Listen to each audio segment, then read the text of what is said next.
Hey, welcome back, everybody. Uh, Today, we're talking about this has been brought up, in the process of no contact, like the effective steps to take. And someone was asking about like changing the number and stuff like that. And, even as going as far as moving, uh, I'll say that if your circumstances and conditions can afford to do that without causing much inconvenience to you, I think that would be the best option. In short, dealing with narcissistic individuals, you have to be aware that any avenue of communication, contact will be utilized by them at some point down the line. All right. You're not going to be able to avoid that. They're going to, because narcissists don't let up.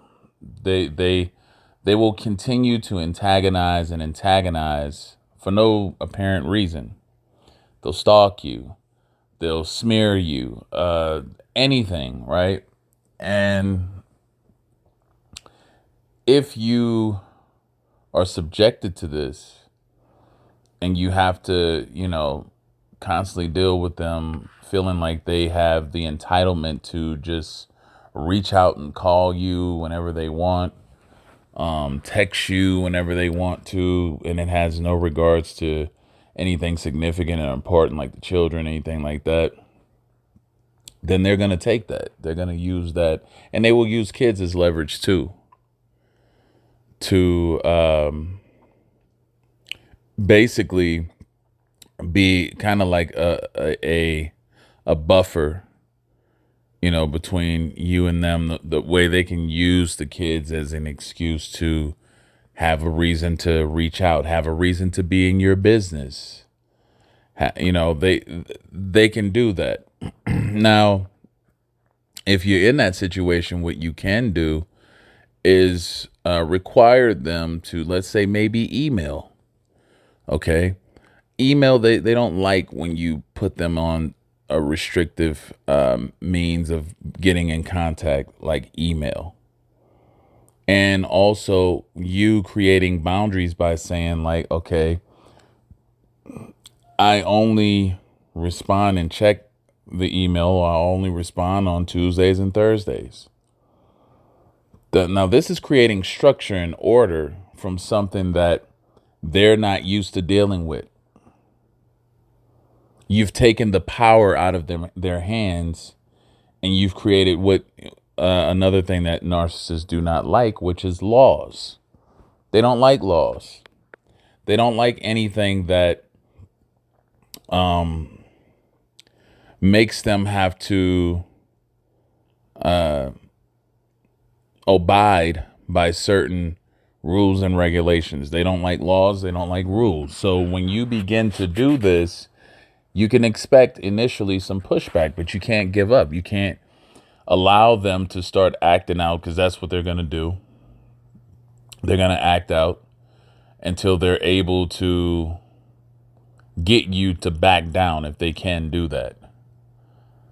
Right? That's the goal. That's the objective, for them to be as uncooperative as possible with the new boundaries that you've set, so that you go ahead and, eventually dismiss. They want you to dismiss those boundaries and new rules that you put in place. That's why they'll act out. That's why they'll be unruly and all these things. And, you got to understand, narcissists thrive off of negativity, thrive off of, antagonizing people in the name of making it look like it's innocent and like it's not. They're just doing something for you, for the best for you and whatnot, but it's really not. Right? These things are calculated, manipulative, the tactics that they use. Okay. And that's one of the things that I always tell you, that if you're dealing with one, you will know by their actions. You will know by the undertones of, is it progressive or is it repetitively negative in the name of being helpful.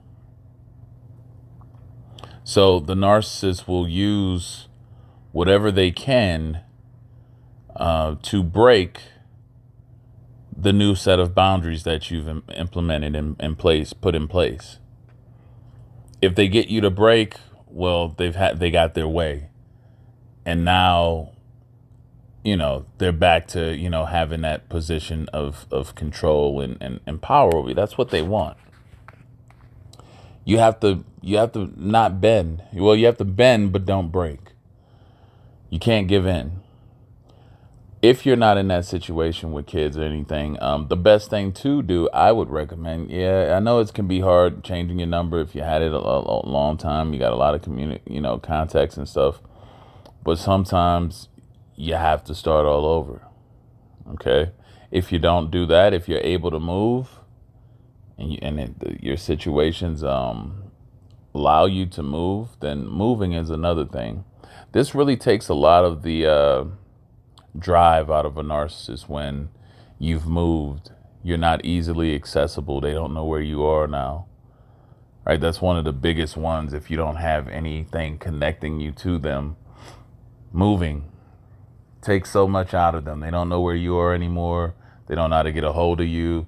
If you change your number and everything, one of the quickest, most effective ways to, dismiss the narcissist and get over the narcissist, it'll be eating them up. They don't know where they don't know where you live anymore. You've moved. They don't have your number anymore. It's pretty much a done deal for the narcissist and you at that point. They'll fade out, because at that point it's just useless for them to put in the effort to try to, hoover you, get back at you, whatever, if they have no way or no means of even finding you or getting in touch with you. So this is something important to take note of if you're going to do it in that way. And I think it's probably one of the most effective. Changing your number, your social media contacts and stuff, that's one way. But, the narcissist will pop up at your house. That's you know what I mean? So I think the biggest one, the number one best method, within the no contact protocols would be to move if you can. Once that happens, it's pretty much done. It's over with. In many cases, this is even outside of narcissists. This is just in general. You have exes and stuff that don't want to let go. They don't want to see you move on. That possessiveness, that inner envy and stuff like that of you moving on, finding someone else and forgetting about them. A lot of individuals cannot deal with that. That possessiveness. You see, typically, I've encountered this because I've heard of it a lot, especially, through dating and stuff like that, where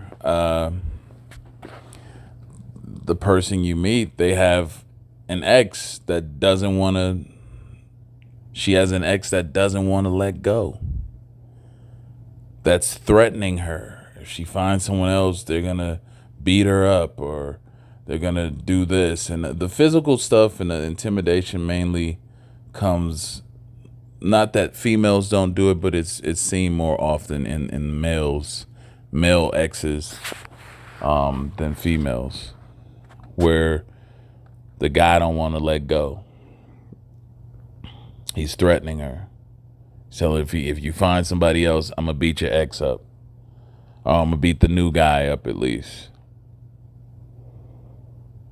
If I find out you got somebody around, I'm going to do this and this and that. And it's like a way of trying to intimidate and control and scare the person into still isolating themselves, not moving on. Because the whole thing is about not allowing you to move forward. Because if you can't move forward, that still leaves the door open for them in their minds to return. So this is one of the things that you have to be aware of, is that breaking up, it has to be done in a certain way that really cuts everything off. And it has to be done to where the person knows you're not playing with them. You're not gonna sit up there and, entertain the threats, the intimidation, the scare tactics. And some of these individuals, as I know a lot of you probably have been hearing about, they're actually killing their exes. All right. And again, these don't all have to be narcissists, and they're not all men that's doing this. It's women too. There's been some murder suicides where it's been the woman killing the man. It goes both ways is what I'm saying. But, when you do activate and initiate the no contact, you have to fully think it through. Because the no contact is going to, in their minds, is going to trigger them into a desperate mode to where they're going to panic, they're going to freak out, and they're going to go to desperate measures to get you back. And if you don't know the full temperament of someone when they feel like they've lost something in that way and they panic, they freak out and they snap, you don't know what they're capable of doing. You might have think you know them in the capacity that you were with them in, but you didn't see them under another level of distress, of abandonment. That can trigger a whole new set of ways of being, and the mindset of that person can be completely thrown off and throw them over the top. So you have to take all these things into account when you do decide to do no contact and to break away from these individuals. You have to take that into account so that you can counter any potential acts of, violence, threat, anything like that. You have to be prepared for that. That's the best way to keep yourself ready, at least. Don't take it for granted. You don't know how that person is going to react in their mind. So do look over, and I'm not telling you to be afraid of anything. I'm just telling you to be more thorough in your exit strategy, in your exit plan. All right. Anyway, that's all I have to say for this particular lesson. Hit the like button, share, subscribe if you haven't subscribed. If you want a one-on-one consultation, go ahead and go to the description box, click on the link, and email me about a consultation. I'll get back to you. Anyway, have a good one, everyone. Be safe out there. We'll talk soon.